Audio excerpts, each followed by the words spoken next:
Wasule munaffe twebaza omutonzi abukeseza Sunday nongoli mulamu ate nokero kulabukede TV tugenda kudya mugataliko nfufu nze kuteesa Jujulya Musi nemebu mulungi katandike na bikulu. Ekyenjagala kudda makaga. Omukazi yano baddukidde mbobuyinza bakakebbago omugole mu makage bazimba bombi amusekeredde. Ndabo yagenda myaka kati 4 nafuna omukazi omulala. Police ekuta avubuka 8 n'ennyama envundu gye babadde bakola mu sausage abadde bagitambuza badduse.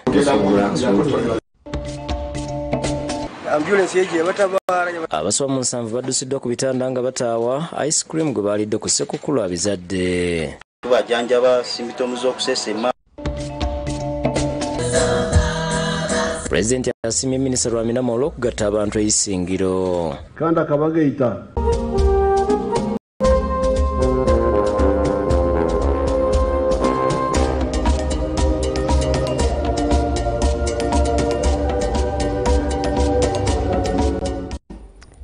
Agolwali mbujivu tutandise nago omukazi yanoba emyaka enegise addukidde mbobuyinza bamuzeeyo mu maka gabba afumbe bak kyakalambidde agamba nti kati yawasadde omukazi omulala tayinza kumugoba kyokka era amusekeredde nti kikafuwe okumukkiriza okudda mu maka kubanga yamwegayirira akomewo n'agaana bino bibadde kayunga.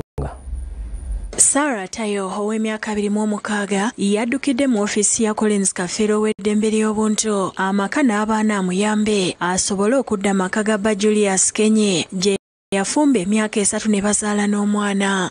Ekyenjagala kudda maka gange abayagala saavisi ajja gifunirwa ewaka omusajja wange mwagala. Sijja kukkanya omwagala wadde omulisewo emyaka 4.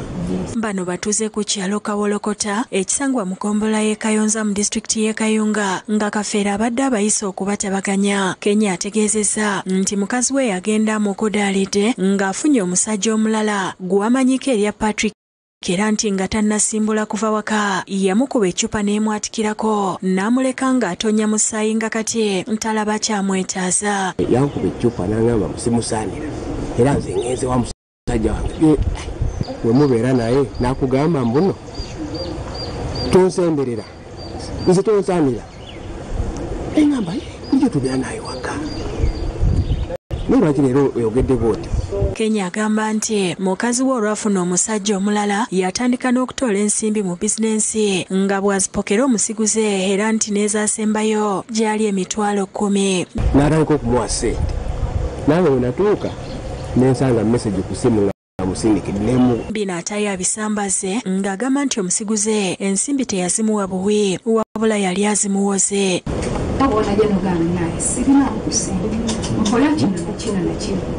Era nakwata ebintu n'enkola kinamwola. Ate yannyonnyodde nga Bakenye bw'ali n'ebbuba era nti yamulondoola nga gy'akolera n'atuuka n'okwaza bakasitoma be. Bwe mba nkola bw'oba owoono mwagala bw'oba owoono ekintu mwagala amakazi kalina kyayogera naye ku basajja oyo mwagala. Agamba oluusi yakomangawo awaka nga batannadda gye yagenza okumuketta nga n'abaana yaleka tababise ekyabatanula okulwana n'amukuba eccupa.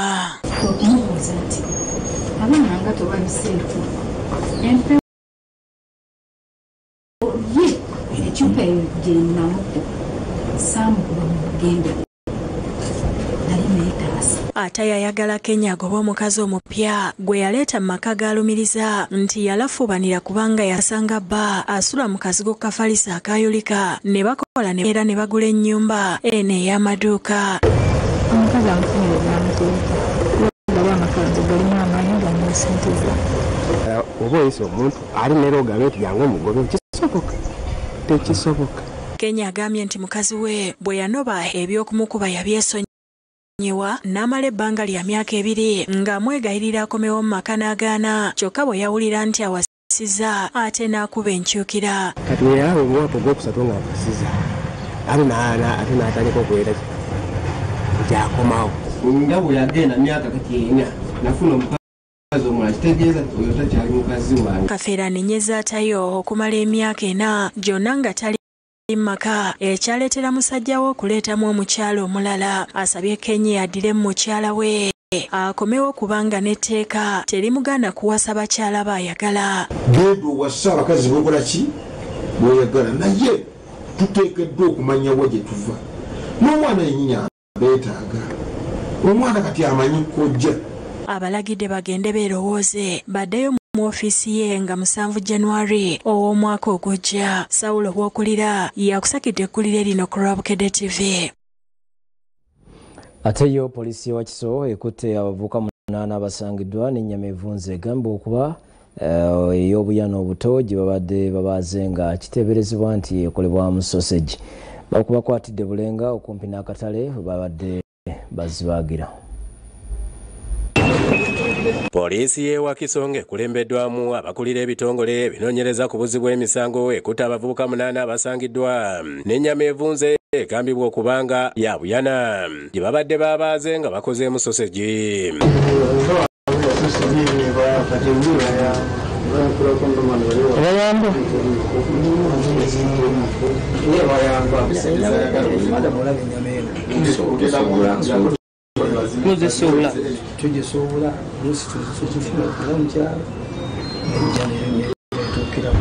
Ennyama eno eteeberezebwa okubanga ya nte ezisoba mu 20 ng'ebadde ya kino kyano kiraba mu meat park asima gitutwala amagumba gali tugatema tugatondawo eri yaffe tu supply nga era ne video gyako tu supply nga alemo okukwatibwa kidiridde poliisi okutemezebwako nga bwe waliwo ekifo mubagirwa ente enzibe. Ente zino bazitema ne bazirekako amaliba olwo ennyama ne bagibaaga we bagisa mu bukutiya nga basanzeeyo ne firija 20 ezijjudde ennyama eyavunda nga nazo zennyini nkyafu ebitagambika.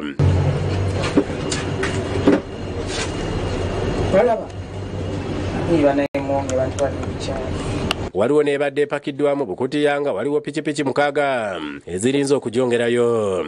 Abasirikale bababuuzizza gye bajja ennyama eno ne bategeeza nti bagifuna mu magendo n'ezo ze bagula nga zinaatera okufa ng'ennyama gye babaaga bagitwalira aba factory ne bakolamu sausage ate yo ey'obuyana bagiguza abalunzi b'embwa.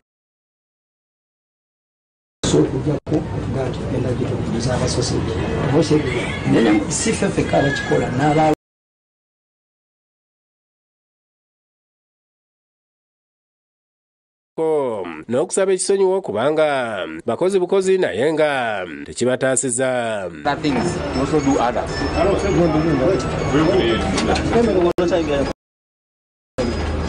Babagoba ba pikipiki abadde balinza okutwala ennyama olulabye bino bataddeko kakula tondeka nyuma. Ssentebe w'abasuubuzi mu katale k'e Bulenga Koza Ibrahim atutegeezezza nti bo babadde bamanyi nti bano bakolera mu mateeka nga babategeeza nti ennyama tebagiriisa bantu. Batambulizaako omulimu gwabwe naye naffe kitubanze okulaba nga abasirikale batuzinze ku makya poliisi embeera eno njaba egikwate n'obwegendereza oba n'obukakkamu okulaba nga abantu baffe bayodde batudde basobole okubata nga b'embeera nga idda mu nteeko. Poliisi etiise ennyama ku mmotoka nga bwe bagitwala ku poliisi y'e Kiso nga n'abakwate gye batwaliddwa ne bagalirwa ng'okunoonyereza bwe kugenda mu maaso. Abdu Muwonge yakusakidde eggulire lino ku Rwabukedde TV. Ate abantu abasoba mu 7 ku byalo 3 mu luka gw'ekinogozi mu ggombolola y'Obuhimba mu disitulikiti y'e Kikuube bibasiba ebikutuka oluvannyuma lw'okunona ice cream ateeberezebwa okuba nga yalimu obutwa ku lunaku lwa Ssekukkulu. Abantu abasoba mu 7 okuva mu byalo 3 okuli Kinogozi West, Nyakabo y'e Kikuube balidde ice cream abalwaziza ne baddusibwa mu malwaliro nga biwala ttaka. Kigambibwa nti bano ice cream bamunuuna ku Ssekukkulu yali atundibwa omukazi gwe bagamba nti yali avudde mu kampuni ya Gemuli ice cream kyokka ne batandikawo okulumwa embuto okutanaka n'abandi okufuna embiro n'okulumwa emitwe. Abantu bonna balwaire bali hairwaro bula yakanyonyira ice cream nyagamba na nyonka nyonyi nibo ndeta irwaro ndese irwaro kusanga irwaro bona haijuire tusimbye mbelaini.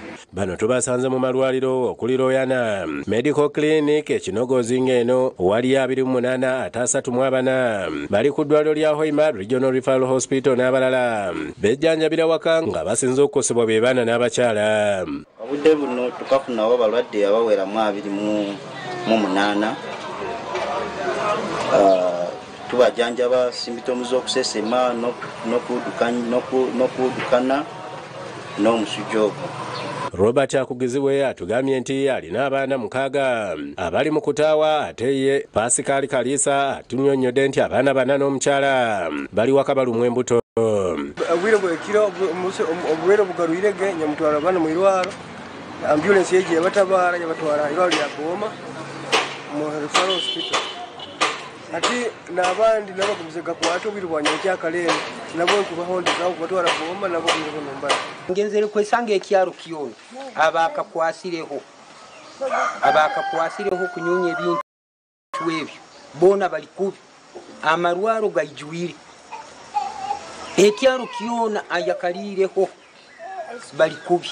Grace Mbabazi ssentebe w'omuluka gw'ekinogozi agambye nti bategeezezaako poliisi wamu n'ab'ebyobulamu abaze ne babajjako sampulo. Abekulembeze tunakutaho obulyo okora omuntu akatahiro mu kitukana ekintu ekyokulya ekyokunywa muhondeekereire muno kizibe kita kandi ayikozeseza ati. Omwogezi wa poliisi mu Bendo lya Mutanzige Julius Hakiza Alan ategeezezza nti bali ku muyigo gw'omwami n'omukyala ategeerekeseko erya Mike abaali batunda ice cream ono. Katulinde samples tukagwa okuludinga tugira ngo biresirwe ice cream tuongere bigira ngo warira ice cream medion akarwa. Hakiza alabudde abantu okomya okugula ebintu ebitakakasiddwa kitongole eky'omutindo mu ggwanga.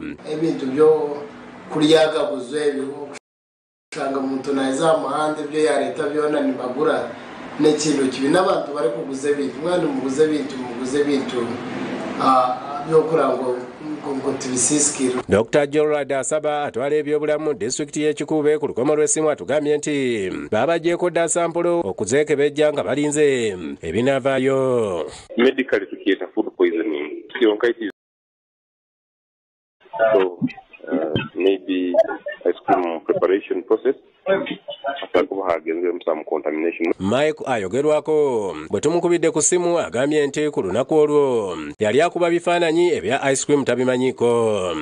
Era na dokita Unyikaire nawe bagyumbalizege nawe yakeera twabaza hamu evidence ezimu mukazi akazireka babitwayire ku bikebe. Ambrose Niwagaba Katoto yakusakidde guli lino ku Lwabukedde TV. Ye President Museveni nga yabadde omugenyi omukulu ku mukolo ogw'okwebaza guteekeddwa minisita omubeezi w'amagana Bright Raminama musiimye olw'okuyingira ebyobufuzi ate n'akulembeza ekyokugatta abantu. Abasabye okwenyigira mu by'obulimi ebikola amagoba. President Museveni akubiriza abantu b'Isinjiro okwetanira eby'obulimi eby'okufukirira basobole okwongeza amakungula gaabwe. Abategeezezza nti Dr. Florence Moranga ow'Ebushenyi akungula ttani 53 ez'amatooke kuva mu yiike mu buli mwaka bw'ogerageranya n'abalimi aba bulijjo abafunamu ttani 5 zokka. Bushenyi hariyo omunyasayansi wetu Dr. Moranga tukamwita kariya gavumenti erya Nyaruzinga yahingamu orutoki rw'amaani konko bona ashukyerera amaizi kandi atamu n'emborera y'urwezo mbwenu we omuhekite yemwe natema tani 5 buli mwaka. Abawadde ekyokulabirako nti mu ggwanga lya Brazil basobolera ddala okufuna ttani 8 okuva mu yiika y'amatooke olw'okwetanira eby'obulimi eby'omulembe. Mbona nti nyina mutandike ekyo nakyo mutandike bake mukigeze murebe okukyakora rero tuje kuturareba ekyo kyakora gye tukijweze hona. okwogera bino President Museveni abadde yeetabye ku mukolo ogw'okwebaza ogwa Minisita w'amagana Bright Ramirama ku lutiko ya St Paul Masha Church of Uganda mu district ey'Isingiro. Minister Ramirama era ye mubaka wa Parliament owa Isingiro County North. President Museveni kyokka alabudde abantu okwewala okwesenza mu ntobazi z'agamba nti we zinaakuumibwa obulungi ze zigenda okubawa amazzi ge bagenda okufukiriza ebirime byabwe. Nikimanyisa nti twaza kwigura olutalo abantu abakuza omu bisharara abakuza omu bisharara niboomya amaizi gaitu kandi amaizi ag'omu bisharara nigo turikwenda kushukyerera emisiri nawe icyo mutima mulungi abari omu bisharara baryemu para hatene kutsikana hatene kuza kutindikana rero amaizi ago ag'omu bisharara tugakozese kushukyerera emisiri tuja kutaakya ekihango munonga okukira hati ekituli kukola. Ono era bakuutidde okwettanira enkola ey'okulima kuyiika ennya eya 4-acre model. Asiimye Minisita Ramirama olw'okuyingira mu byobufuzi ate n'afuba okugatta abantu b'Isingiro. Nira kwebaza Ramirama kumwebaza okuza omu bya politics kuniya kandi akabagaita. President yeeyamyenga gavumenti bwegenda okuwaayo ettaka kuzimbibweko ekibangirizi ky'amakolero mu disitulikiti eyo. Ku mukolo gwe gumu President awaddeyo obukadde 5 okuwagira emirimu gy'ekkanisa. Ngenda kutwera ogw'omukolo gw'okusiima kubatwera $5,000,000. Ye Minisita Ramirama yeebaziza Katonda olw'ekirabo eky'obulamu n'omukisa gwamuwadde n'ab'amaka ge. Yeebaziza President Museveni olw'okutumbula enkulaakulana. President n'abantu mwena okumuli aha itwe ka family yitu ntwenda kusiima President Yoweri Kaguta Museveni na family ye ahabwa ebirungi ebyatukolire nk'abanyabuzaale nka family nk'abantu b'Isingiro. Omukolo guno gwetabiddwako baminisita bangi ababaka ba Parliament n'abakungu abalala. Ali Waswa yakusakidde eggulire lino ku Lwabukedde TV. Malala bannamukisa 5 abawangula mu kazannyo ka Bukedde akagabula Sekukulu Sadida okugenda ku hoteri ya Governance Mukono n'abagalwa baabwe okumala ebiro 2 nga balabirirwa bakomye omusanyu ne basima kampuni ya Vision Group okubaddiza awatali kusosola. Abawanguzi bano okuli Mark Namuteto ow'Ekitukutwe, Mukira Ismail Kisitu ow'Ekireka, Dennis Kaddo ow'Ekanyanya Chuzede, Leonard Magembo ow'Ebweyogerere ne Saddam Lubega ow'Ekatale Jomai nga bali wamu n'abaagalwa baabwe basitula ku kitebe kya Vision Group mu industry area ku ttuntu lya Boxing Day okugenda ku Governor Hotel Mukono gye babadde okutuuka olwaleero nga banywa n'okunyumirwa obulamu awatali kusasula yadde omuno gw'ennusu.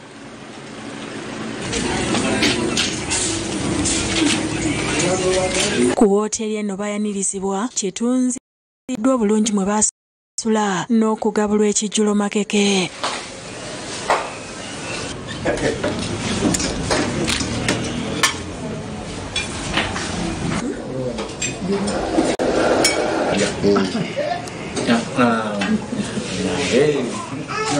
Olunaku olw'eggulo bano baatwaliddwa ejjinja ne balambula ebifo eby'enjawulo omuli ebibira, ensozi n'ensibuko y'omugga Kiyira era ne bafuna omukisa okulinnyako mu lyato ne baseeyeeya nga bwe beeraga amapenzi wakati mu ndongo Essindogoma.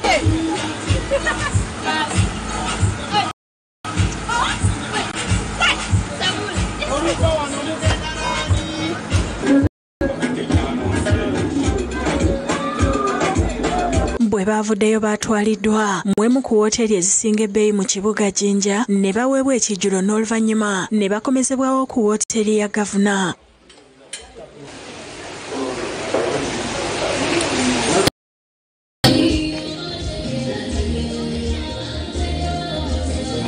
Olwatuuse baatwaliddwako mu sawuna ne masaaje okubanyiga ebinywa n'okubakakanya bukoowu. Abawanguzi basiimye Bukedde famire olw'enteekateeka ennuŋŋamu etasosola. Neebaza nnyo kampuni ya Bukedde ne hoteri gye bayita gavana hotero okuva emukono okunteekamu sente. Bane nebaza Bukedde ate nebaza omwami wange okugulanga amawulire. Amawulire kuba Bukedde bw'aba awandiika alambulula buli kintu. Kyova olaba nti buli lunaku mugula ne musoma. Nebaza Bukedde kyatukoledde.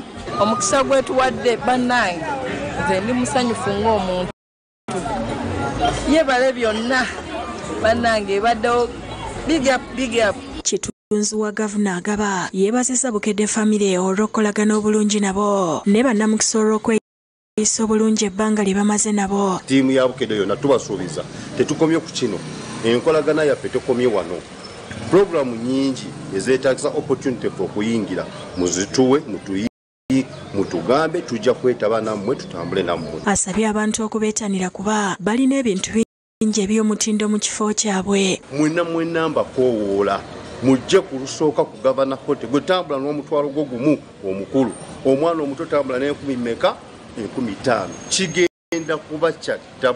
Ku lwa Vision Group, Kennedy Mota amyuka akulira okutegeka ebyevolo asiimye abasomi baffe abalabi n'abawuliriza olw'okutukkiririzaamu buli mwaka era n'asaba abantu okujjumbira enteekateeka bwe ziti nabo bawangule. Olaba nga Bukedde TV, Bukedde Radio, Bukedde Olupapula ena enteekateeka gyezze nayo fuukulaba ng'ogyenyigiramu. Mwongere okusoma amawulire gaffe, mwongere okukola TV zaffe, mwongere okuwuliriza radio zaffe. Nawe wali lwaki wali wanamukisa. Lawrence Mukasa yakusakidde Semwogerera ennyamidde olw'abaana abattibwa mu ngeri ezitali zimu mu nsi. Akubiriza abafumbo okwewala empeke za kizaalaggumba n'abasaba n'okukuza abaana baabwe mu mpisa. Bino abyogeredde ku kiggwa ky'abajulizi Namugongo mu kukuza olunaku lw'abaana abaafiira obwemage n'olunaku lw'amaka n'obufumbo. Abafumbo okuva mu ssaza ekkulu erya Kampala bakuŋŋaanidde ku kiggwa ky'abajulizi Namugongo okwetaba mu mmisa ey'okukuza n'okujaguza olunaku lw'amaka amatukuvu n'obufumbo olubeerawo buli mwaka n'okukuza olunaku lw'abaana abafiira obusa olukuzibwa olwaliro mu nsi yonna. Ssaabasumba w'essaza ekkulu erya Kampala Paul Semwogerere yakulembeddemu emmisa ng'ayambibwako bannaddiini abalala nga Ntebe Vikaliyeti eteeseteese ate Masajja Parish yekulembedde ennyimba ezitendereza Katonda.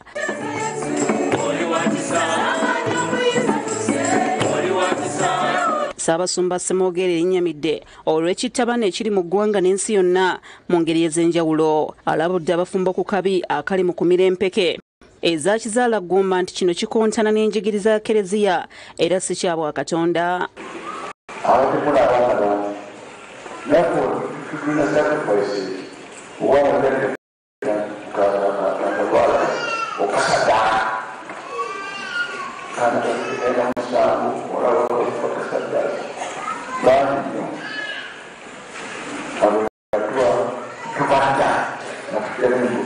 Mu mmisa eno Ssaabasumba agattiddemu emigogo gy'abafumbo 9 n'abakubiriza okuliza abaana mu mpisa n'eddiini.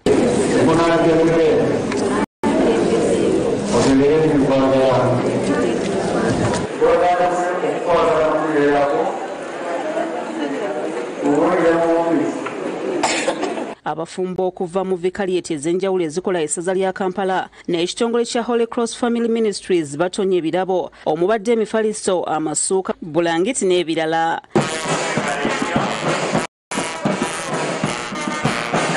Reverend Father Herman Ziwa akulira ekitongole ky'amaka n'obufumbo mu ssaza ekkulu erya Kampala aloopedde Ssaabasumba emikutu migattabantu egikoze ekyamaanyi okuttata n'obufumbo. Ebiyita obufumbo waliwo gulupu zenakwako nga toziyiriza outbreaker chiefs. Akulira Holy Cross mu East Africa Reverend Father John Baptist Nsubuga akubiriza abafumbo okuwagalana. Sente sikutunuulira bulungi bwa muntu, sikutunuulira bunene bwa muntu, kubanga bino biggwawo.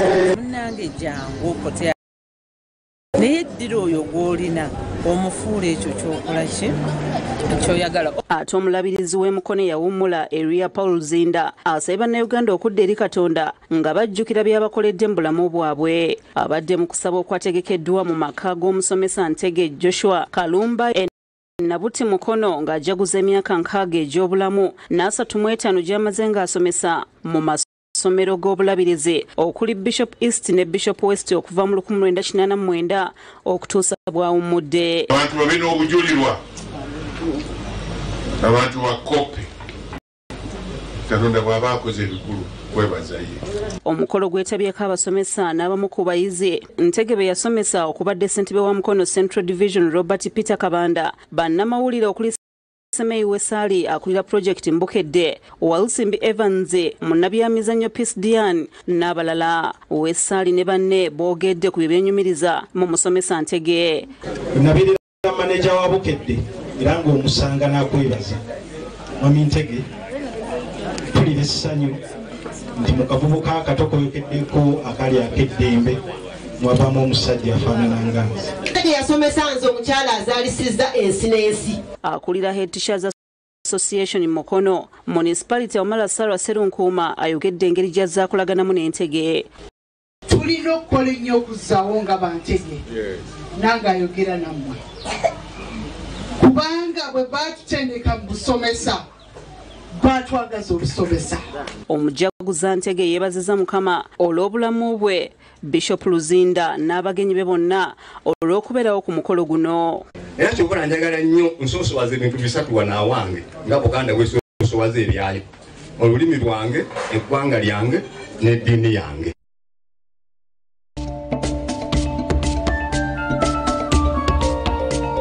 Kale munaffe wegagenze nkyaleero twagaliza Sunday nnungi, tugende tusinze omutonzi, tujja kuddingana obudde obulala n'amawulire ku ssaawa emu ey'akawungeezi n'ekiro ku nnya tukuwa gataliiko nfuufu. Siba bulungi, tosuba ne puroguramu endala.